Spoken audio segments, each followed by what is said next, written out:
In this question, we have 120 divided by pi cube and उसके अंदर एक integration है.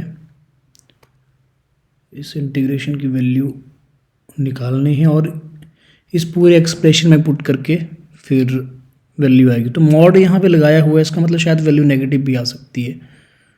तो सबसे पहले मैं ये जो अंदर इंटीग्रेशन लिखा हुआ है ना, इसको आई मान लेता हूँ. Let this is I.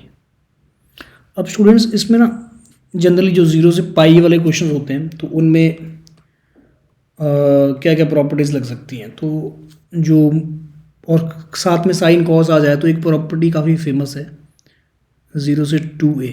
इस प्रॉपर्टी का यूज़ जनरली इन क्वेश्चन में रहता है. तो ये प्रॉपर्टी आपके दिमाग में होनी चाहिए इस क्वेश्चन को स्टार्ट करने से पहले. It is equal to 0 to a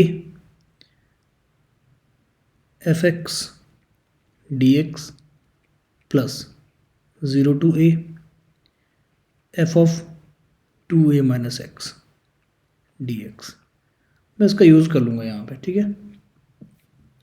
अब इसमें अगर f of 2a minus x F x के नेगेटिव आ जाए तो ये वैल्यू डायरेक्टली ज़ीरो भी हो जाती है, लेकिन शायद यहाँ पे नेगेटिव तो नहीं आएगा क्योंकि क्वेश्चन फिर देने का कोई फ़ायदा नहीं होता. तो इस आई को मैं कंसिडर करते ही साथ में वैल्यू पुट कर लेता हूँ. 0 से pi by 2 x square. Sine x को मैं सिंपली एस लिख रहा हूँ, cos is C and S4 plus C4. S means sine and C for cos dx plus 0 से pi by 2 f of 2a minus x. 2a की value मतलब यहाँ पे कितनी है, पाई ही है. So pi minus x square. Sine of pi minus x sine x ही रहेगा और कॉस माइनस कॉस हो जाता है, ठीक है. Cos pi minus x minus cos हो जाता है, तो उसकी वैल्यू मैंने लिख दी. एंड यहाँ तो ऑड इवन पावर्स हैं दोनों की, तो कोई फ़र्क नहीं पड़ेगा वैल्यू के ऊपर, ठीक है. So I is from 0 to pi by 2. Students अब अगर आप देखेंगे ना, एस एंड सी तो कॉमन आ जाएगा दोनों में ही.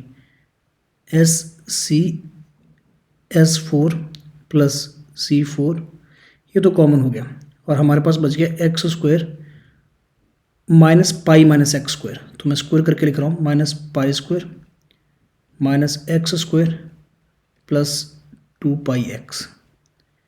ये वैल्यू बन गई, ठीक है. It is equal to x square की टर्म यहाँ पे देखिए ये कैंसिल हो रही है, दिस टर्म इज कैंसल्ड.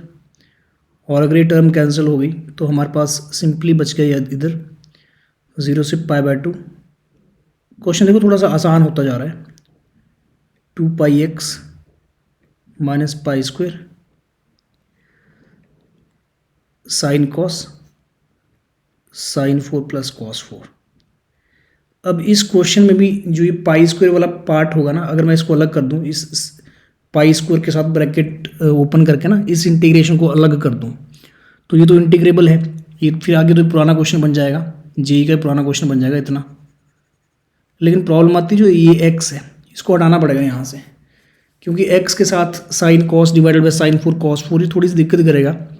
और कांस्टेंट तो ठीक है, क्योंकि इतना सा पार्ट तो पहले भी जेई ने पूछा हुआ ना. ये तो आपको PYQ जिन्होंने लगाए हैं उनको पता होगा, इतना सा पार्ट तो जेई ने पहले भी पूछा हुआ है कहीं ना कहीं, किसी ना किसी तरीके से अलग, थोड़ा मॉडिफाइड फॉर्म में, मतलब ये पूछा हुआ है. और कई सारी बुक्स में मिल भी जाता है इतना पार्ट. तो पाई स्क्वायर के साथ इसको अलग कर लेते हैं, मतलब मैं इसको दो इंटीग्रेशन में फिलहाल तोड़ देता हूँ. 0 से पाई बाय 2 2 पाई मैंने कर लिया बाहर and x sign cos sine 4 plus cos 4 minus pi square 0 से pi by 2 sign cos sine 4 plus cos 4 dx. अब स्टूडेंट्स इस छोटे से इंटीग्रल को ना, जो फर्स्ट वाला है, इसको मैं I1 मान लेता हूँ। तो I1 की जो वैल्यू है, और इसमें प्रॉपर्टी लगा देते हैं a plus B minus x वाली प्रॉपर्टी लगा दी मैंने। 2 पाई 0 से पाई बाय 2, तो ये हो गया पाई by 2 minus x, and sine pi by 2 minus cos बन जाएगा, कॉस साइन बन जाएगा, तो अल्टीमेटली साइन कॉस ही रहेगा प्रोडक्ट इनका, and sine 4 plus cos 4 dx। ठीक है,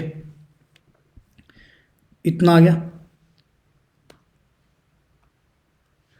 अब इसके बाद अगर मैं I1 को I1 में फिर से ऐड कर दूं, मीन्स तो मेरे पास सिंपली स्टेप्स आपको पता ही होंगे। 2I1 कौन सा, इसमें ये जो ऊपर लिखा हुआ है मैंने, इस वैल्यू को, इसको फिर से इसमें अगर ऐड कर दूं ना मैं, तो देखो जो x वाली टर्म है ये कैंसिल हो जाएगी। एक्चुअली ये कुछ फिक्स स्टेप्स होते हैं इस x को कैंसिल करने के लिए, है ना। जब हम इन दोनों को ऐड करेंगे तो x कट जाएगा और फिर से पाई बाय 2 हो जाएगा। सो 2I1 विल बी 2 पाई, तो एज इट इज़ आएगा 0 से पाई बाय 2। x हमारा खत्म हो चुका है और यहाँ पे सिंपली बचा है पाई बाय 2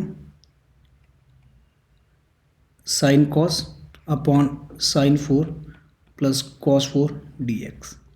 x खत्म हो गया यहाँ पे ऐड करते ही, तो I1 की वैल्यू मैं लिख सकता हूँ, दिस मीन्स I1 इज, ये 2 खत्म हो गया इसके साथ, एंड पाई स्क्वायर बाय 2 0 से pi by 2 sign cos sine 4 plus cos 4 dx। ये हमारा I1 आ चुका है। अब एक काम करते हैं, ये जो वैल्यू है I1 वाली, इसको मैं इधर पुट कर दूंगा, है ना। ये जो हमारा I वाला एक्सप्रेशन था, इनिशियल एक्सप्रेशन, इसमें मैं पुट कर दूंगा I1 की वैल्यू। तो मेरे पास I की वैल्यू डायरेक्टली यही कैलकुलेशन प्रोसीड करूँगा इधर को, जो ये I का एक्सप्रेशन चला हुआ था ना, तो I1 की वैल्यू मैंने अभी निकाली हुई है, इट इज़ पाई स्क्वायर। आप स्टूडेंट्स एक चीज़ नोटिस करो, डायरेक्टली सॉल्व भी कर लेते हैं ना साथ में। जो ये स्टेप है, मतलब ये दोनों इंटीग्रेशन है तो सेम है ना, लिमिट भी सेम है और अंदर वाला एक्सप्रेशन भी सेम है, बस बाहर वाला कोएफिशिएंट थोड़ा सा डिफरेंट है, तो डायरेक्टली ही ऐड हो जाएंगे। और वो पाई स्क्वायर का नेगेटिव पाई स्क्वायर है और प्लस पाई स्क्वायर बाय 2 है, तो नेट मेरे पास पाई स्क्वायर बाय 2 नेगेटिव में बचेगा, एंड 0 से पाई बाय 2। वैसे तो स्टूडेंट्स इसके आगे आपको करना चाहिए, यहाँ से वीडियो पॉज करके इसको फिनिश करिए और आंसर निकालिए, और बीच में मैं आपको सॉल्यूशन भी प्रोवाइड कर दूंगा, ठीक है। अब इसके आगे ना मैं साइन कॉस इसको डायरेक्टली लिख रहा हूँ, क्योंकि अब मुझे इसको 2 थीटा में मतलब ट्रिग्नोमेट्री थोड़ी सी लगानी पड़ेगी, तो साइन को मैं कन्वर्ट करके लिख देता हूँ, साइन एस की जगह साइन और कॉस की जगह कॉस, तो साइन 2x मैंने बना दिया साइन कॉस का फॉर्मूला लगा के, और साथ में 1/2 कर दिया, ठीक है। और साइन 4 कॉस 4 को भी मैंने लिख दिया 1 - 2 sine square x cos square x. ये कुछ स्टैंडर्ड ट्रिग्नोमेट्रिक सब मतलब ये स्टेप्स रहते हैं, तो आपको पता होना चाहिए वैल्यू कि साइन 4 प्लस कॉस 4 की वैल्यू क्या आती है, तो किस तरह से आई। अगर फिर भी कोई यहाँ पे ऐसा स्टूडेंट है जिसको नहीं पता, तो मैं बता दूँ, sign 4x plus cos 4x की वैल्यू मैंने क्या लिखी है, इट इज़